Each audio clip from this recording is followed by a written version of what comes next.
Assalamualaikum warahmatullahi wabarakatuh. Perkenalkan, nama saya Syahira Aprilia dengan NIM 1924064040. Saya dari kelompok 4. Di sini saya akan menjelaskan tentang proyek sistem pendukung keputusan yang berhubungan dengan pemrograman visual. Studi kasus ini diambil dari proyek kelompok lab pemrograman visual, yaitu Coffee Shop. Kopi merupakan salah satu minuman yang hampir diminati semua kalangan dan usia dengan jenis kopi yang berbeda. Untuk jenis kopi itu sendiri terdiri dari cafe latte, cold brew, caramel macchiato, dan lainnya. Pada studi kasus kali ini akan mencari kopi dengan peminat paling banyak menggunakan metode MFEP. Untuk pemilihan kopi, hal yang dianggap penting adalah rasa, harga, tampilan, dan peminat. Jadi, kami mengambil 3 menu yang paling banyak dipesan dari proyek sebelumnya.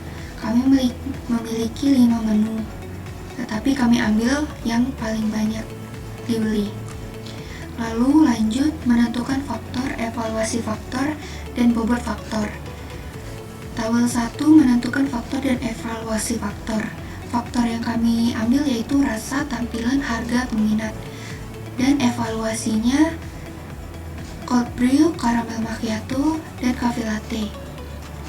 Lalu untuk bobot faktor, kami memberikan bobot yang kemudian diubah menjadi desimal, yaitu harga mendapatkan bobot 0,20, rasa 0,40, tampilan 0,25, peminat 0,15. Kemudian menentukan bobot evaluasi faktor. Nah, pada tampilan ini sudah ditentukan berdasarkan proyek sebelumnya dan menurut pendapat masing-masing. Jadi, bobot tersebut seperti inilah. Dari misalnya rasa untuk cold brew dapat 8, caramel macchiato dapat 9, dan cafe latte 7, dan seterusnya.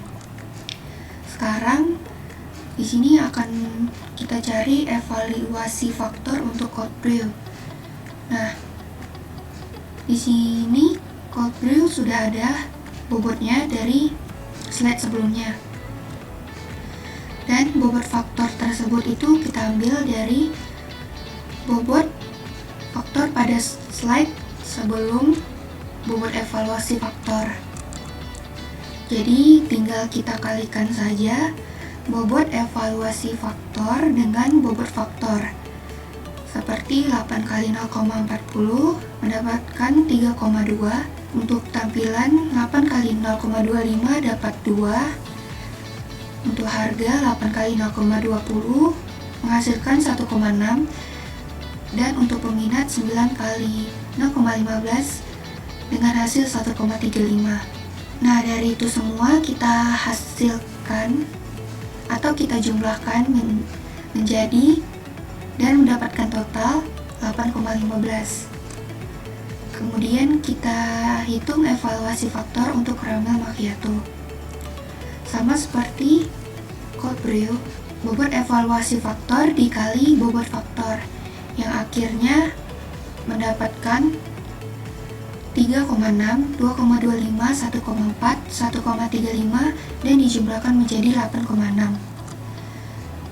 Lalu untuk yang terakhir, evaluasi faktor untuk cafe latte dikalikan lagi seperti sebelumnya dengan hasil 2,8, 2, 1,6, dan 1,05 yang akhirnya dijumlahkan menjadi 7,45.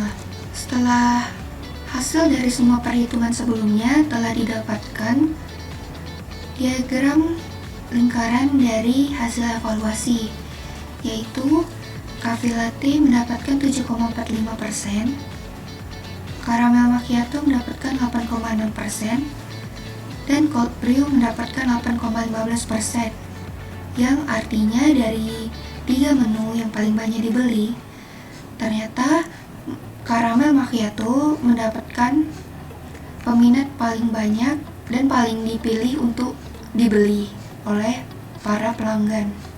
Kemudian untuk use case diagram pada Proyek pemrograman visual. Di sini kami menggunakan admin yang dari pertama mengelola data pembeli, melihat data pembeli, dan membuat laporan data pembeli. Nah, saat mengelola, para admin bisa menambahkan data, mengedit data, dan menghapus data. Lalu masuk ke activity diagram, yaitu kegiatan di saat admin dan sistem saling berinteraksi.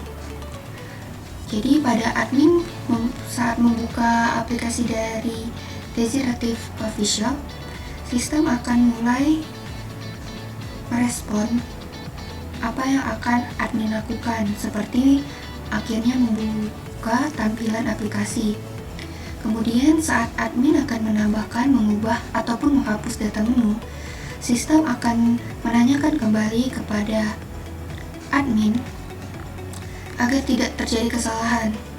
Seperti jika admin menekan yes, akan muncul message box, data berhasil ditambah, diedit, ataupun dihapus. Sebaliknya dengan no, akan muncul message box, input atau edit atau hapus gagal. Nah, setelah itu akan muncul tampilan aplikasi setelah aktivitas yang admin lakukan. Saat admin menutup aplikasi, maka sistem akan menutup tampilannya. Sekian dari penjelasan saya. Terima kasih. Wassalamualaikum warahmatullahi wabarakatuh.